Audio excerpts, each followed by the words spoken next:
What's up guys, and welcome back to another episode of the Bundesliga career mode. It's episode number 3. What a comeback win for Mönchengladbach for our first victory at Borussia Park this season. 3-0 down at the break, beating Union Berlin 4-3 today, aiming to build on that after a decent start to the season. 3 wins in our first 5 games. Our first of many today, Augsburg away from home, as we aim to stay 100% on the road. Come on Mönchengladbach. I said in the last episode, I think the best we could do is probably 10th or 9th, maybe 8th for an absolute stretch. But, it's brilliant, Phil. That's so well done. If we play like this, well, I said when the board objectives were shown that qualifying for a European competition just isn't going to happen. Maybe I'm getting a bit too far ahead of myself here. If we make it 3 wins from 3, all away from home, and a 4th one in 6 games, both home and away as well. Maybe. That's all I'll say. Maybe. Our advantage is not playing European football. And don't forget, German football gets it right in my opinion. You know, there's only one cup competition. And not only that, there's no replays whatsoever as well. What a great bit of skill from Antonio, only for Nicholas to deny him. But that means we're going to have tons of rest time between our games, which often is the thorn in my side in a long campaign. So, I mean, if there was ever a time to defy odds, it's definitely this first season. Careful. Yeah, Van Bush, well done. I'm liking him, I must say. He Stroikens, and to be fair, so I know that all 3 of my new signings so far have been pretty solid for me. As Lucas slides it down the wing to Robin Hack, steps in field. He's got 2 men in the middle. One is Stroikens. Timed it perfectly. Kleindens for 2. Should have hit the back of the net. Win that Stroikens. Yep, with him. Robin takes his time. Back to Stroikens, and we know he can shoot. Oh, yes he can! He hit the woodwork from that range in the last episode. This time it's the top corner. He is a baller. Player of the season so far. He is balling already. 3 goals already and a couple of assists as well. Super Mario Stroikens is looking like one hell of a talent. This Mönchengladbach team have made one hell of a recovery after their opening day thrash into Leverkusen. It's 4 wins in 5 since then. Perfect on the road. We have made a much better start than I was expecting. A long way to go though. Right, 3 more scouting updates to see what we got. From Germany, we shall continue scouting these 3 players here. From Belgium, we'll keep scouting these 3 players here. And from Denmark, got 4 players here. And I think I will give that scholarship to Magnus Simonsen. Is he the grandson of that Ballon d'Or Mönchengladbach Danish forward? Possibly. Possibly we'll put him in the academy just in case. I know you guys are the same as me, but like when I see a player that's got like a famous surname, they just have an edge. You know what I mean? With the connection to their, I guess, predecessor or possibly made-up relative, if you will. That's why I really wanted that De Bruyne guy to succeed. But anyway, let's move on to our following game. Back home for this one. Heidenheim going to Borussia Park. Should be one of our more comfortable games this season, and a win here could put us in the top 4 for the first time this season. On the back of that opening day defeat to Leverkusen, we were thrashed 3-0. I did not see this kind of run, but as we always say, if you want to do something special, you've got to keep the run going as long as possible. Let's get another 3 points here. Rocco to Sardella. As Mario picks it up. I've got to say, I really like him. I really like him a lot, man. We might be scouting Belgium, looking for some playmakers, but Mario already says, I mean, you've already got one, mate. You've already got one. 4 for the season already. Young super Mario Stroikens. World-class talent in the making.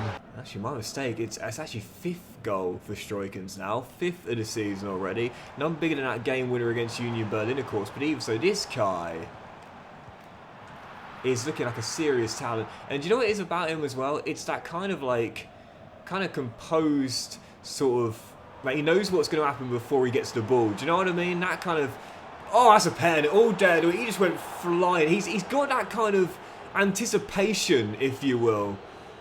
And that's a booking. It could easily be a red. That was a terrible foul. But he's got that kind of, like, he just knows what to do just before the ball comes to him, you know. That is a ridiculous foul, by the way. He is absolute class. I'm going to give this one to Kleindens and see if he can just belt one into that top corner to give us a 2-goal lead. Look at this lad, tall, strong, tons of stamina, and can finish from the spot as well. 2-0 already, as things stand, going for yet another victory, and already our 6th of the season. Come on, Final minute of normal time. Let's see the clean sheet out. See the clean sheet out. I know the points are in the bag, but yes, well in secure. And that, no. Ah, it's a pen. I don't know why, but I just can't stand conceding in a game I've had complete control of. It's like, you know, you've played an almost perfect game. To concede late is always just so frustrating, because it kind of puts a damper on the performance, you know, when it was almost perfect all the way through, and then right at the end. I know it sounds a bit strange, but like, say I conceded in like the 65th minute, for example, it wouldn't hurt as bad knowing I conceded with virtually the final kick of the game. Even so, another window. We are flying right now. Top 4. Let's see if we can keep it going, because as I keep on saying, if you are to be a European team, it's all about consistency. And right now, we're on our most consistent run of the season. 4 wins, both home and away, in a row, and now going for our 5th straight as we travel to take on Mainz away from home. After this, our first cup game as well. And whilst this season, I would have said the cup was something we'll be targeting, right now, I'm thinking throughout a backup side and just keep the winning run going in the league. Let's do so here, Mainz away. Yeah, because of the way the DFB-Pokal works in Germany, which, by the way, I'm a huge fan of the format, I would say this year we'd have a chance of possibly going quite far in it if we really prioritised it. But honestly, based on this start, again, it's kind of feeling as though why couldn't we be a European team? Now, I'm not saying we can get into the Champions League. We're not at that level yet. You know, Bayern, Leverkusen, Dortmund, you know, Leipzig, and so on. We're not at that level yet. But I think, you know, Europa League and Conference League especially, you got to look at that and say, why not, right? Like, why not, based on this start? So, yeah, I'm probably going to rotate my entire team in the week, and if Hamburg pull off the cup set, so be it, because right now, we're looking to upset the Bundesliga and finish in a top 6 place. Cross to the far post, headed away by Luca Netz and Struikens. Oh, yeah, you know, he really reminds me of a player, and this is high praise indeed, Kaka. He really reminds me of the Belgian Kaka. Goals, assists, and there should have been one there. Yeah, that last game when I was talking about how Struikens has that sort of anticipation, composure, situational awareness, knowing what's going to happen before the play happens, basically. Kaka, to me, had that in abundance. It's amazing to think he's somewhat underrated in his career, mainly due to the injuries he had, but against Struikens, just has that as he gets another assist for Kleindens to make it 1. I'm calling it now, early doors, high praise, but he is the Belgian Kaka and a wonder kid in this team. The similarities between the two are plentiful. Both great young talents emerging through youth setups from teams from their home country, moving abroad for their following next step and showing that they've got what it takes to be one of the best players in world football in a few years' time. Struikens, following that Kaka mould, he's on his way to becoming the next big thing in Europe. Not a goal, but an assist and another win for Mönchengladbach. 5 straight in the Bundesliga as we are in the top 4 and starting to show we are a team to fear this season. Right, let's move out of this game and into the next one. First cup game, Hamburg, newly promoted to the Bundesliga. Their celebrations at the Volkspark Stadion from their promotion showed you how much it means to them to be back in the top flight. But this being a cup game coming in the week, whilst we could go far in it, I'm going to rotate my entire side right now as our sole focus is on keeping our lead form going. Hamburg at the Borussia Park in the DFB-Pokal next. I did a career mode of Hamburg 9 years ago. I think it was 9 years ago. It's crazy. I still remember doing it. But it was so fun. One of the reasons why I love that career mode so much is because back then I had a youth player, Cesar Valente, Brazilian goalkeeper, and he took free kicks and penalties for me. And it was, you know, things like that, you know, make a career mode save unique. That's what makes it so enjoyable. So when I get asked for tips on how to make career mode more enjoyable, you know, there's loads I could give. I really should do a video on it, really, but that's one of my biggest tips, really. Find something that makes the save unique for you, so it doesn't feel like you're just doing a Command-C, Command-V kind of copy-paste template, save after save, as Nicholas makes a good save there. Find something that makes the save unique and makes it so enjoyable to go into, knowing none of your other saves are as the same, if you will, as this one. And Zolrite goes down left-hand side and has space to go all the way, stepping in from the left and giving Mönchengladbach the lead. Even with backup side out there, still feel confident. That's just the way we started off our first season here at Borussia Park. To be fair, I say it's a backup side. It's not really. I mean, I've still got Nicholas between the sticks, Itakura in the back line. I've got Robin Hack on the left-hand side, Kleindenst leading the line. So it's not like I've got just a bunch of kids out there. We haven't actually got a lot of quantity in terms of depth. We've got a decent amount of quality, and one of our starters almost got our second. Hack keeps the chance alive and passed it way back to Neuhaus.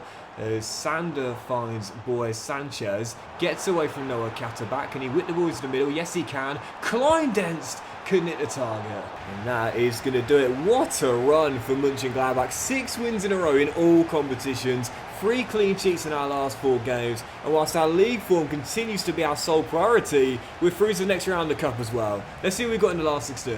This is incredible. Absolutely phenomenal start to the campaign for Mönchengladbach. And again, I said this season really top 10. That's what I'm targeting, 10th, 9th, maybe 8th place finish. Well, right now I'm thinking at this point, why not a Champions League place and a DFB-Pokal? And in the last 16 we've got Victoria Köln, who are of course a 2-Liga side. So, golden chance to make the quarterfinals of the cup in our debut season. Actually, I was wrong. Victoria Köln are a 3-Liga team, not a 2-Liga side. So what an opportunity to reach the quarterfinals. Right now, everything is coming up Mönchengladbach as we are on fire. And let's see if we can keep it going. Next up, staying at Borussia Park, we're returning to matters in the Bundesliga. Werder Bremen coming to Borussia Park, going for our 7th win in a row in all competitions. We are flying right now. I think I've underestimated this Mönchengladbach team, really. It's decent. It's decent. You've got Kleindenst up top. You've got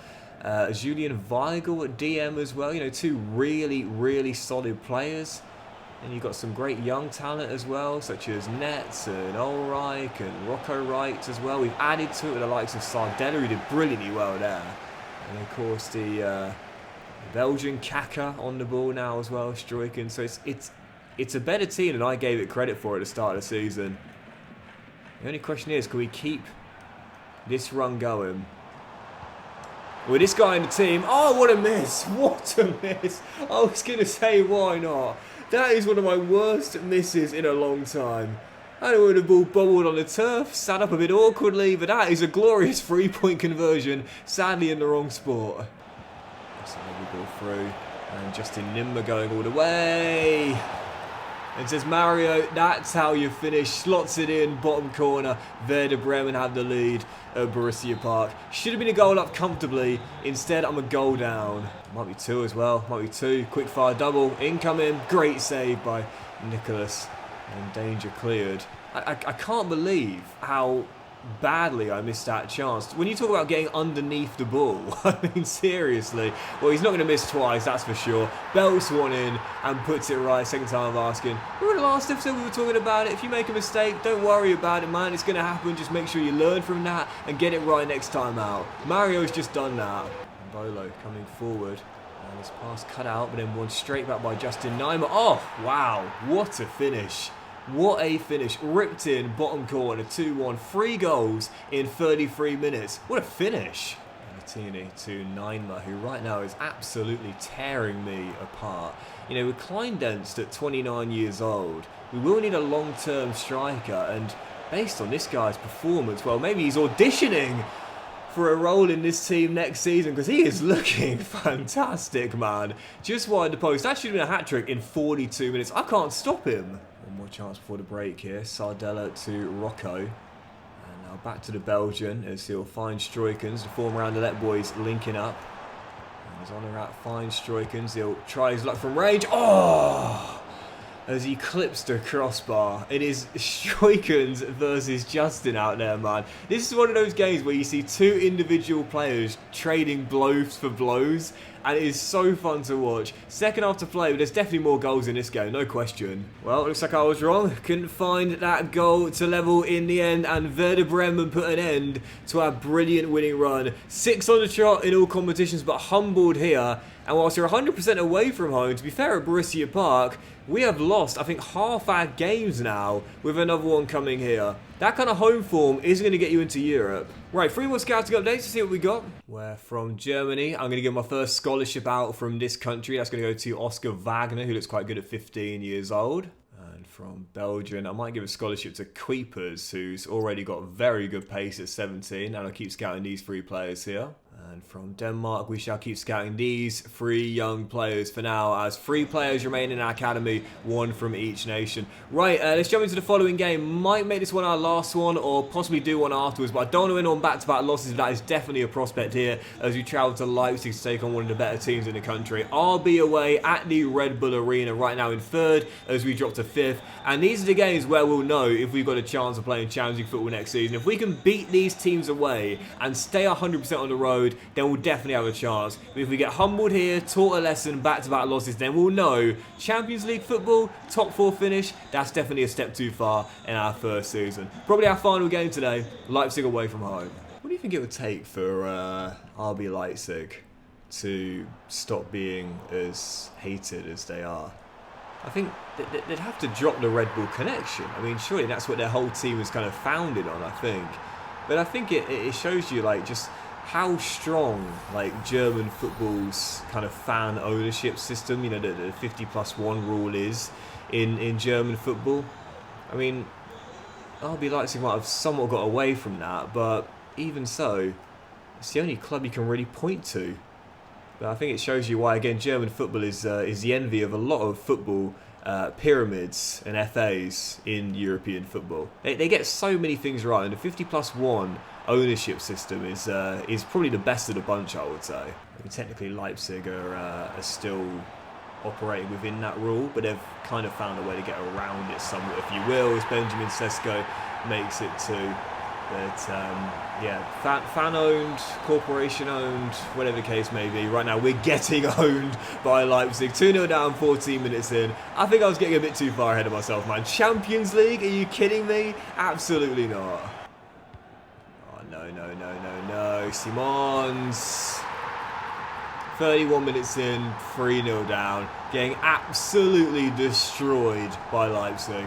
We might have come back from 3-0 down against Union Berlin earlier this season, but lightning rarely strikes twice, and it definitely wasn't going to happen today. The 3 players that struck, Openda, Sesko, Xavi, Simons, Leipzig with a comfortable 3-0 victory, and it's back-to-back defeats for Mönchengladbach. We're not ending on that. Let's do one more. Our following game on the back of an international break, aiming to avoid 3 straight losses in a row for Mönchengladbach as we play host to FC St. Pauli at Borussia Park. Don't need to win, but these are the games where you just say, stop the rot. Get any kind of result possible if you can. St. Pauli, Borussia Park, our final game today. St. Pauli have one of my favourite players in football right now, by the way, and that is Jackson Irvine, the Australian midfielder. If you've been following me for a while, you'll know that I like fashion as well as football too. And he's regularly featured on the Footballer Fits Instagram account, my favourite Instagram account. And he might have got the opening goal, but his team have. Gulavogui turns in from close range. Mönchengladbach falling. How on earth did we win 6 games in a row in all competitions? Because since then, we have been absolutely tanking. Struikens finds Kleindenst, holds it up well. There's Honorat down the right-hand side, into the middle. Struikens holds it up brilliantly, and Kleindenst finds the leveller. Brilliant hold up from Struikens again. He's so good. We needed to stop the rot, and that's exactly what we've done. A big point claimed after falling behind early, but it is worth pointing out no wins in our last 3 games now, and only 1 point taken from a possible 9. We might have been flying high. We've definitely fallen back to reality since then. But that'll do it for today's episode of the Bundesliga career, guys. Big fan of you watching. Enjoyed it. If you have, then please do drop a like. Much of you all have a fantastic day, and I'll see you in the next episode with the DFB-Pokal last 16 against the Free Liga side Victoria Köln. More youth scouting and more games in the Bundesliga, aiming to get back to winning ways. Have a great day, much love, and I'll see you for the next episode very soon.